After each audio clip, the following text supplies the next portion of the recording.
Being a girl ये मेरे लिए इतना आसान था नहीं कि मैं ये सब कंप्लेन लिखाऊं। और अब क्योंकि इसमें अपनी इज्जत जाती है, इसमें जो ऑलरेडी गिरा हुआ इंसान है उसकी क्या इज्जत जाएगी, लेकिन जिसकी इज्जत है उसकी इज्जत जाती है। So actually I took time for this. और मेरे पास इतना, मैं इतनी हिम्मत नहीं जुटा पा रही थी कि मैं जाऊं और मैं कंप्लेन करूं ये सब चीज़ों के बारे में। आप समझ रहे हैं, लेकिन जब चीज़ें सब सर से ऊपर जाने लगी तो मेरे को ये चीज़ें करनी पड़ी। किसी किसी ने एडवाइस करी आपको कि you should go and file a नहीं, कंप्लेंट और how it happened there you nobody, nobody actually. मैंने ये बातें किसी से डिस्कशन करी नहीं है, और ये मेरा खुद का डिसीजन था। क्योंकि उसकी सारी चीज़ें मेरी तरफ से, उसकी जो सारी चीज़ें मुझे लेके इतनी ज़्यादा हो गई थी कि मुझे ये चीज़ें करनी पड़ी। और किसी के बोलने से कोई कुछ नहीं करता, जिसके साथ बीतती है सिर्फ उसको पता होता है। So it was him who actually forced me to do this force और again, provoke? Provoked me actually. हाँ, फोर्स इन द सेंस, इतना ज़्यादा उसने मुझे प्रोवोक कर दिया, इतना इंसिस्ट कर दिया कि नहीं, मुझे ये डिसीजन लेना ही पड़ गया। जी हाँ। If you can throw some more light on the case.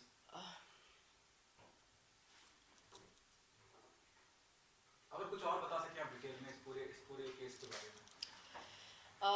देखिए, मैं ज़्यादा तो मैं बता नहीं पाऊँगी मीडिया के सामने, क्योंकि अगर आपको रियली में बहुत डीपली कुछ चीज़ें जाननी है तो आप एक्चुअली मुझे मुंबई पुलिस वाले ने बहुत हेल्प की, and I want to thank them कि आपने मेरी चीज़ों को समझा और मुझे इतनी हेल्प करी। I would love to thank each one of you, the entire Mumbai police, कि आप ने मुझे सपोर्ट किया और इस चीज़ को आगे बढ़ाया। Thank you so much. और एफआईआर मैंने उसके लिए किया है क्योंकि उसने बहुत ज़्यादा बदतमीजी ने, बहुत ही गिरा हुआ काम उसने किया था। मैं जब उसके घर पे गई थी तो उसने मुझे अपने रूम पे बुलाने के बाद ही वॉज मेरा, मुझे बोलने लगा कि ताशा, मैंने तुम्हारे लिए वीडियो बना के भेजा, तो तुम मेरे लिए क्या कर सकती हो? तो मैंने कहा कि आप जो बोले मैं शोज़ कर लूँगी आपके लिए, वीडियो आप जब मुझे बुलाएंगे मैं फ्री में कर लूँगी, आपको मुझे पैसे देने की कोई ज़रूरत नहीं है।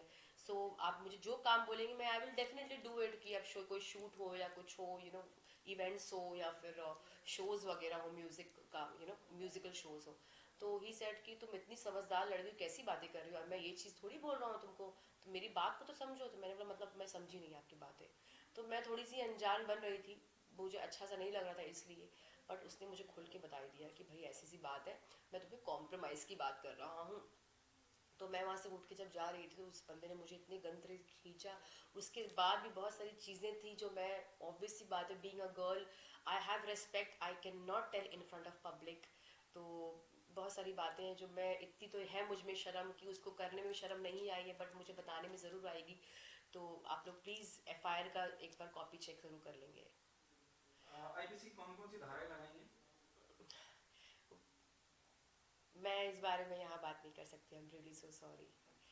सो नहीं, मुझे उसे, क्योंकि जब एफआईआर हो जाती है तो उसमें हाँ, एफआईआर में आईपीसी की धाराएं लगती हैं। हाँ, क्या मॉल्स्टेशन की लगाई हैं, रेप नॉइस, की हाँ लगाई हैं? उसकी तो बिल्कुल लगाई है मैंने, उसको उसके अटेम्प्ट टू साथ, रेप, मैं ये हाँ पूछना वो चाह रहा सब हूँ। चीज़ें, हाँ हाँ हाँ। आप जैसे समझ सकते हैं, बीइंग अ गर्ल मैं बोल नहीं पा रही हूँ बिकॉज आई एम शाय, इसलिए मैं ये सब चीज़ें इतने खुल के नहीं बात कर रही हूँ। एंड आई एम श्योर कि और मेरा ये बोलने का, ये मीडिया में बताने की ये भी रीज़न है कि जो इतना करप्शन जो हो रहा है लड़कियों के साथ, वो गलत हो रहा है, उनके टैलेंट को नहीं देखा जाता है, उनके साथ गलत किया जाता है। तो ये रुकना चाहिए। पहली बात तो बॉलीवुड में करप्शन हटना चाहिए, ये सेक्स और ये जो कॉम्प्रोमाइज़ नाम का जो शब्द है उसको ही पूरा मिटा देना चाहिए। और लड़कियों को या चाहे लड़कों को, उनको टैलेंट से मिलना चाहिए, उनका काम, एक दूसरे को सपोर्ट सिस्टम बनना चाहिए इंसान को। और KRK ने बहुत लड़कियों के साथ गलत किया होगा, मैं चाहती हूँ कि वो सारी लड़कियाँ सामने आके खड़े होके बोले कि उनके साथ भी क्या क्या सारी चीज़ें हुई हैं, ताकि ये पूरी दुनिया को पता चलना चाहिए कि आज अगर वो किसी के साथ गलत करे तो उनके साथ भी गलत हो सकता है। This is wrong. जो गलत नाम के जो शब्द है, जो कॉम्प्रोमाइज सेक्स और ये सब जो चीज़ें हैं, वो कट हो जाना चाहिए बिल्कुल भी। This is the only reason कि मैं क्यों ये सब चीज़ें मैंने मीडिया में बोलना, ताकि ये KRK एज अ नेक्स्ट शैतान कोई पैदा ना हो। और ऐसे बहुत सारे लोग हैं जो एक्चुअली लड़कियों के सामने गलत लफ्ज़ बात करने से भी डरे कि नहीं यार मुझे नहीं करना है, मेरे भी घर में माँ बहन बेटी बहन है, कोई है। सर, केआरके अब पुलिस ने क्या कार्रवाई के लिए कहा है? एफआईआर तो हो गई है, he is not in India. He is not in India क्या एग्जैक्टली। क्या पुलिस की तरफ से क्या आपको इंस्ट्रक्शन या फीडबैक मिला है कि आगे वो कैसे कार्रवाई करेगी?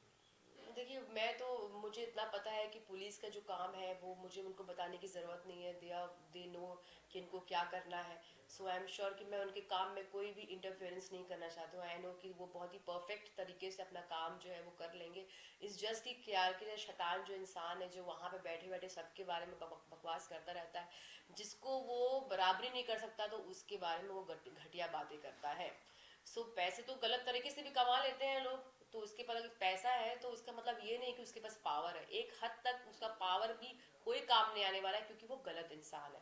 ठीक है, तो इसलिए आई एम श्योर कि आई ट्रस्ट मुंबई पुलिस, वो जो भी करेंगी बहुत ही बेहतर तरीके से करेंगी क्योंकि आई एम श्योर कि इतना मुझे भरोसा है उन पे। ठीक है, thank you so much. Thank you so much.